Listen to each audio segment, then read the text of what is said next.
Marvel Tokon Fighting Souls is finally here, and while everyone is labbing out the game, competing, and or rightfully molding at the state of the PC port, I'm here to talk about all the episode modes, the game's main story content. Now, Arc System Works have had a rocky track record when it comes to their fighting game single-player content, either telling the story through a mini-movie with no gameplay, like Guilty Gear, or just not being good or fun, like Dragon Ball FighterZ. I think their best attempt at substantial single-player content before was BlazBlue, but the last proper game in that series was over a decade ago, and a lot of key members have left the company since then. But this time around, they have comic book writer Kieran Gillen writing all 5 scenarios, plus various Western and Eastern artists doing the artwork with these fun, unique motion comic segments in between the same few cutscenes gassing up the main villain. So conceptually, this is already way more interesting than the typical arcade or story mode fighting games usually have. And with the exception of one, I think these are great story modes, so let's rank them all.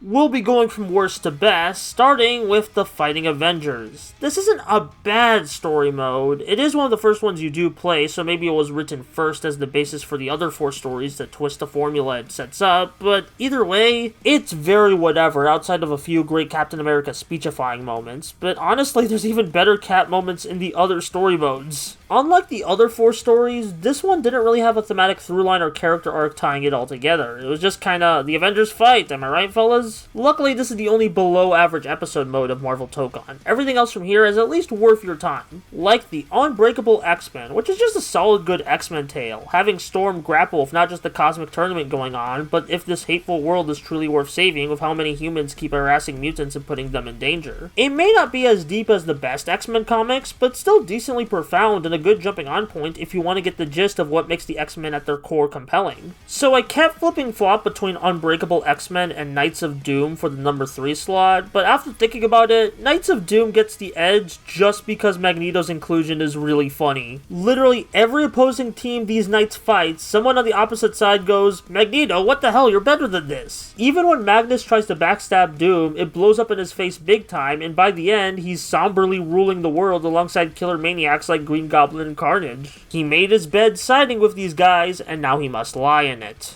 Not to mention, the sheer ego, menace, and aura Doom showcases throughout is so entertaining, yet kinda scary. Definitely what I want to see out of my Doctor Doom. And the second best episode mode of Marvel Tokon is the Amazing Guardians, which was the episode mode I was excited for the most, mainly because of the inclusion of Miss Marvel and Penny Parker, characters I've not hidden my love for on this channel, so I was excited to see them in a fighting game. Penny mainly pulls from her animated Into the Spider-Verse characterization, which isn't a bad thing, it's what introduced me to her in the first place, but she does feel significantly more one-note here than the rest of her team, which is kind of a shame. Luckily, the other half of my interest in this story mode, Miss Marvel, is magnificent here. A lot of the story focuses on her meeting Spider-Man while learning and proving herself to the iconic web slinger. This is probably the most adorable Kamala has been characterized in any media so far, which makes sense given the anime style of Tokon, but I still think it works here to emphasize her fangirl nature. It's a great time, and Squirrel Girl makes a cameo at the beginning, and we like that here. And by process of elimination, the best story mode in Marvel Tokon is the Samurai Outriders, which is so peak, guys, oh my god. It might be the best Robbie Reyes Ghost Rider has been characterized in literal years. On paper, an oddball team like this of Ghost Rider, Blade, Loki, and Deadpool might be odd, but the way these bozos all connect and interact with each other through their dark hero traumas while working to become better hits so well here. Robbie's relationship with Blade in particular feels like it should have been done before with how compelling it is. It's a great student mentorship dynamic that does both characters so right. Loki and Deadpool are obviously the comic reliefs of the team, but even they get to have many moments of pathos in between their hilarious antics. If you're gonna experience only one of these story modes, make it Samurai Outriders. Do it for Robbie, man. He's been done so dirty since his solo comic ended almost a decade ago at this point. And those are my thoughts on all 5 episode modes Marvel Tokon launched with.